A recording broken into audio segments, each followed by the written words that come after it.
ASL First.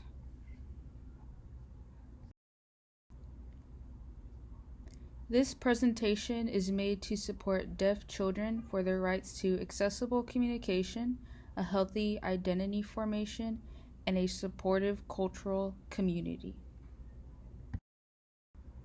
Part 1. Language Justice.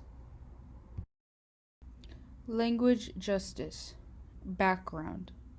For over 100 years, ASL was characterized as a crude system of gestures, sometimes less than a real language, both by hearing people who had no idea how it worked and by deaf people who used it daily. By 1960, William Stokely, a hearing professor at Gallaudet, published a dissertation proving ASL was a legitimate language with its own syntax and grammar.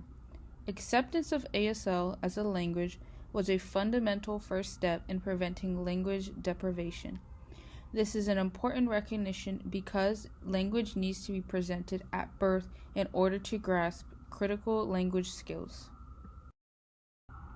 When ASL is introduced to babies, the same regions in the brain are able to grasp important language skills as seen in hearing babies, the Broca's and Wernicke's area of the brain. Language justice today. ASL, like any language, has the capacity to meet the needs of its linguistic community in expressing specific thoughts, ideas, feelings, and abstract concepts. Deaf children who have access to language right away have a lower chance of developing cognitive and mental health issues, form a stronger bond with their family and deaf community, and are more likely to develop a healthy identity of oneself. Through ASL, deaf children gain unrestricted access to communication and are able to converse freely with each other. This prevents them from being excluded and treated as second-class citizens. Healthy identity development.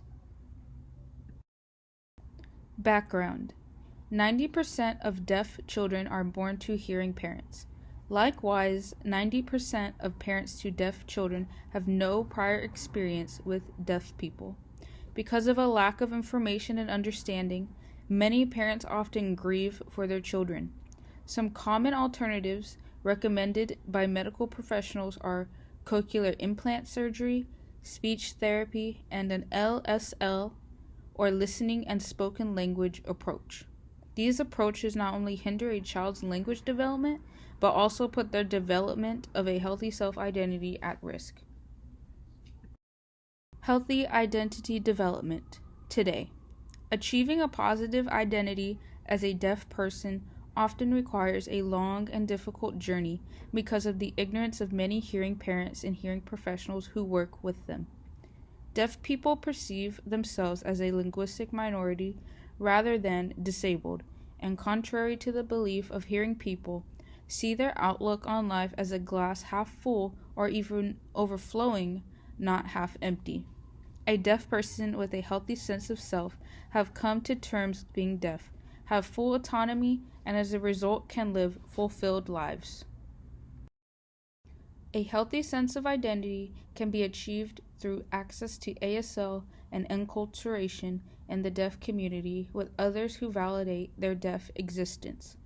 Deaf children become culturally self-aware when they are involved in the deaf community, have deaf role models, and have historically created solutions passed down for effective living. Finding a rich culture within the deaf community. The deaf community of America is made up of people who are connected by their use of ASL and are bound together by a shared deaf culture. Like many other collectivist groups, the community is tightly knit and has evolved over generations as a result of deaf people coming together and resisting oppression from hearing people. Finding a rich culture within the deaf community today. Capital D, deaf, is used with pride in the deaf community. It includes the rich experiences, heritage, outlook, and values of deaf people. Some examples of where deaf children and young adults may find community and support are deaf clubs and residential schools. The pros of being involved in the community include unrestricted information sharing, identity reassurance, support, respect, and self-determination.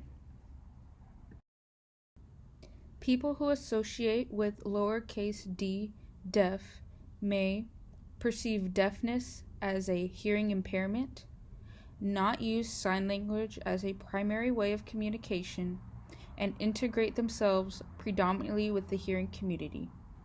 On the other hand, people who are culturally integrated and associate with capital D, deaf, may see deafness as a socio-cultural perspective, use sign language as a primary way of communication, and immerse themselves in deaf culture. All points mentioned would not be possible without the introduction and support of using ASL First. The rejection of using ASL First is rooted in autism. Autism cannot be tolerated because it is a denial of a child's fundamental right to language and social justice. By using ASL First, you are resisting autism. If you want to support a deaf child, encourage usage of sign language as early as possible, have them and yourself become involved in the deaf community, and stand by and listen to deaf peers. So which one are you? Uppercase D or lowercase d deaf?